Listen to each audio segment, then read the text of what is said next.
भारत पाकिस्तान में दहशतगर्दी का मरकजी स्पॉन्सर। जाफर एक्सप्रेस पर हमला भी भारतीय पॉलिसी का तसलसल है। वाक़े के दौरान एआई के जरिए झूठा प्रोपेगेंडा किया गया। पुरानी और फेक वीडियोस के जरिए बयानिया बनाया। इंडियन मीडिया ने दहशतगर्दों की हिमायत में वॉरफेयर को लीड किया। DGISPR की वजीर आला बलोचिस्तान के साथ press conference. Lieutenant general Ahmed Sharif Chaudhry ने कहा, दहशतगर्दों ने मुनज़्ज़म अंदाज में कार्रवाई की।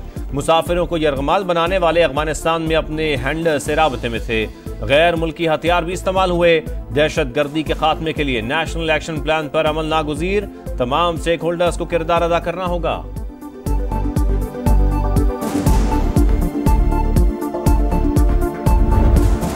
Yet another incident of terrorism जिसकी जो लिंकेजेस हैं पड़ोसी मुल्क जो साथ अफगानिस्तान है वहाँ पे मिल रही। ये जो लेफ्ट पे खारजी बदरुद्दीन है, ये बेटा है नायब गवर्नर सूबा बागदीस का। खारजी मुजीबुर रहमान अफगानिस्तान की आर्मी में एक बटालियन कमांडर। पन्नू इंसिडेंट के अंदर भी जो भी हुआ उसमें भी अफगान दहशतगर्द बस।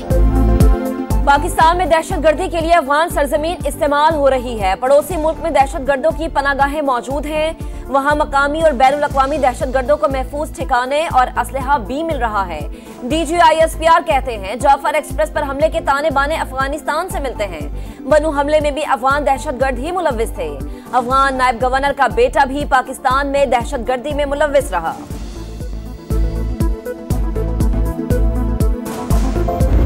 26 shaheed, 354 who have been recovered, out of that 37 are injured. Of these 26 shaheed, the 18 passengers were from Army and FC. 3 were from the Railway and other department. And civilians, the remaining 5. सानिया Jaffar express में 26 अफराद शहीद हुए। 18 का ताल्लुक पाक army और FC से था। 3 रेलवे एहलकार और 5 आम शहरी शामिल। DGISPR ने तफसीलात बता दी। लेफ्टिनेंट जनरल अहमद शरीफ चौधरी ने बताया, दहशतगर्दों की बड़ी तादाद यरगमालियों को लेकर पहाड़ों पर गई। ज़रार कंपनी के कमांडोज ने पहले खुदकुश हमलावरों को निशाना बनाया। क्लियरेंस ऑपरेशन के दौरान इंतहाई एहतियात बरती गई। फोर्सेस की कार्रवाई में एक भी शहरी शहीद नहीं हुआ। 354 यरगमालियों में से 37 अफराद जख्मी हैं।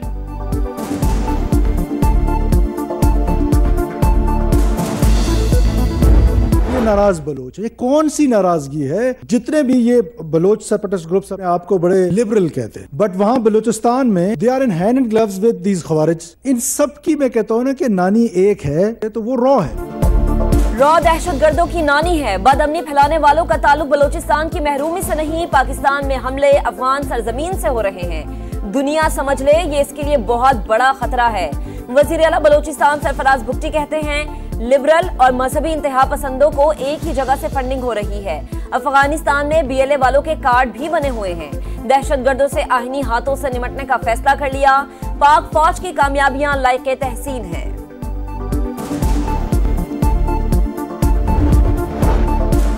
जाफर एक्सप्रेस पर हमले के शोहदा की आबाई इलाकों में तदफीन। शहीद लांस नाइक जाहिद हुसैन, लांस नाइक उस्मान शहीद। FC एहलकार अकमल, ख्वाजा यासिर, मुजम्मिल और अज़ादार अब्बास की नमाज जनाजा आबाई इलाकों में अदा की गई। शहरियों और अस्करी हुकाम की शिरकत।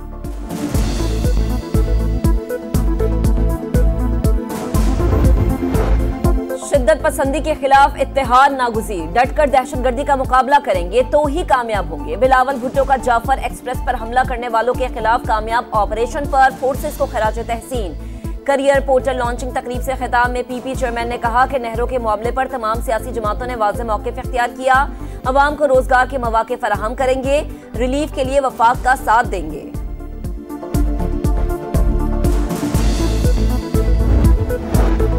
मुल्क बहरानों से दो चार। मसाइल के हल के लिए कौमी अमन कॉन्फ्रेंस या APC बुलाई जाए। तहरीक तहफ़्फ़ुज़ आईन पाकिस्तान का मुतालबा। महमूद अचकज़ई, बैरिस्टर गौहर, असद कैसर और साहिबजादा हामिद रजा की न्यूज़ कॉन्फ्रेंस। रहनुमाओं का दहशतगर्दी के खिलाफ इत्तेहाद पर जोर। तहरीक इंसाफ वज़ीर आज़म की ऑल पार्टीज कॉन्फ्रेंस में शिरकत पर आमादा। बैरिस्टर गौहर ने रजामंदी जाहिर कर दी। मीडिया से गुफ्तगू में कहा, बानी PTI कह चुके, मुल्क का मामला हो तो हम गैर मशरूत हिमायत करेंगे।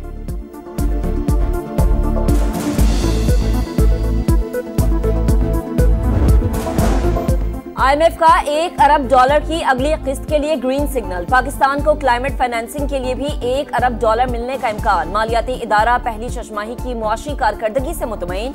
रिटेल, होलसेल डीलर्स और रियल एस्टेट समेत कई शोबों को टैक्स नेट में लाने पर जोर। ज़रई इनकम पर टैक्स वसूली तेज करने का मुतालबा। मिनी बजट नहीं आएगा, सालाना टैक्स हदफ भी 600 अरब रुपए कम होगा। पाकिस्तान और IMF का इत्तफाक। मुज़ाकरात के आखिरी रोज वजीर खजाना मोहम्मद औरंगजेब से जायजा मिशन की मुलाकात।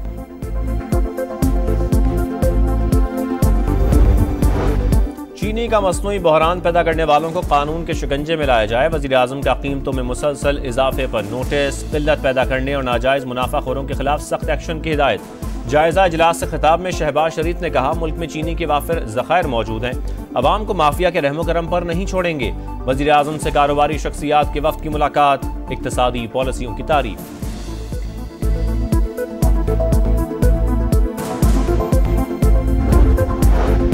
अदालत के पास कानून को स्ट्राइक डाउन करने की ताकत मौजूद है। सुप्रीम कोर्ट में सुपर टैक्स केस की समाअत के दौरान कंपनियों के वकील मखदूम अली खान के दलाइल।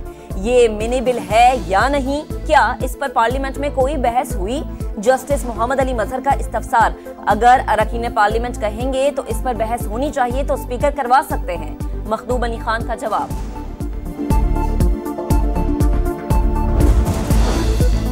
पूरी दुनिया में मिसिंग पर्सन्स होते हैं, क्या वो अपनी अफवाज के खिलाफ बयानियां बनाते हैं? लापता अफराद के हवाले से इंक्वायरी कमीशन मौजूद। रियासत एक सिस्टम के तहत मामले से निमट रही है। DG ISPR lieutenant general Ahmed Sharif Chaudhry की प्रेस कॉन्फ्रेंस।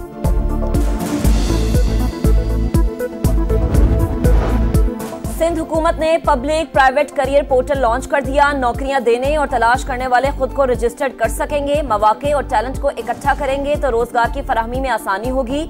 वजीर आला सिंध मुराद अली शाह का तकरीब से खिताब। 21 लाख घरों की तामीर मुकम्मल करने का भी अज़्म। शर्जील इनाम मेमन बोले, बिलावल भुट्टो चाहते हैं नौजवानों को मौके मिले।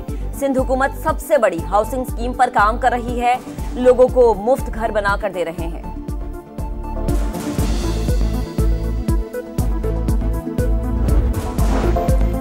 वफाकी वजीर मवासलात अब्दुल अलीम खान के ज़ेर सदारत नेशनल हाईवे अथॉरिटी का इजलास। तमाम ज़ेर तकमील मंसूबों पर टाइमलाइन तलब।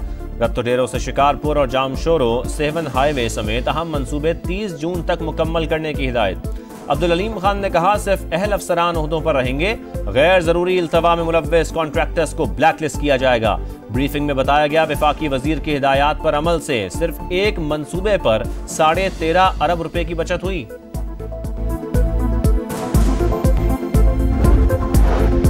सिक्योरिटी खदशात के पेश नजर बानी PTI को जेल से लाना मुमकिन नहीं। वीडियो लिंक के जरिए पेशी के लिए भी लिंक दस्तयाब नहीं।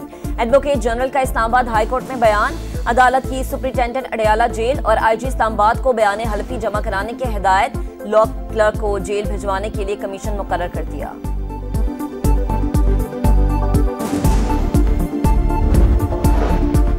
कराची में सहाफ़ी पर फायरिंग का मुकदमा। इंसदादे दहशतगर्दी अदालत ने मुल्ज़िम अरमगान को 4 दिन के जिस्मानी रिमांड पर पुलिस के हवाले कर दिया।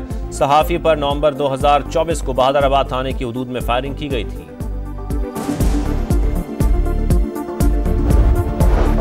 लाहौर के बीजिंग अंडरपास पर गार्ड्स का इमरान नामी शहरी पर तशद्दुद का मुकदमा दर्ज। महकमा दाखिला ने निजी सिक्योरिटी कंपनी के दफातर आर्जी तौर पर सील कर दिए। फायरिंग नून लीगी MPA इमानुअल अतर के मेहमानों की गाड़ी के साथ मौजूद मुहाफिजों ने की। 4 मुल्जिमान गिरफ्तार, साथियों की तलाश जारी।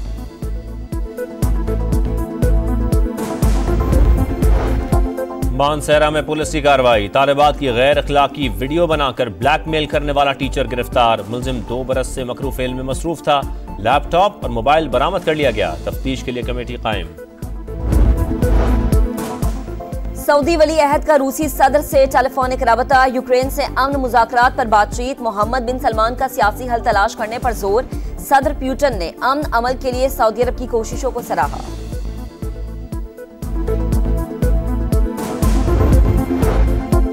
गजा जंगबंदी मुआहदे पर बातचीत में अहम पेशरफ्त। हमास का इसराइली निजात अमरीकी कैदी को रिहा करने का ऐलान। 4 कैदियों की लाशें भी वापस की जाएंगी। सहूनी पाबंदियों के बावजूद मस्जिद अक्सा में 80,000 अफराद ने नमाज जुमा अदा की। अमरीका में फ़लस्तीनी तालिब इल्म महमूद खलील की गिरफ्तारी के खिलाफ एहतजाज। न्यूयॉर्क में मुजाहिरीन ट्रंप टावर में घुस गए।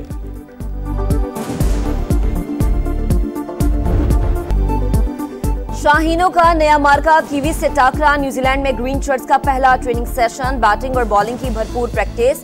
कप्तान सलमान आगा की स्कूप शॉट खेलने की मशक। टीम का ऑफिशियल फोटोशूट। पहला T20 मैच इतवार को क्राइस्ट चर्च में होगा।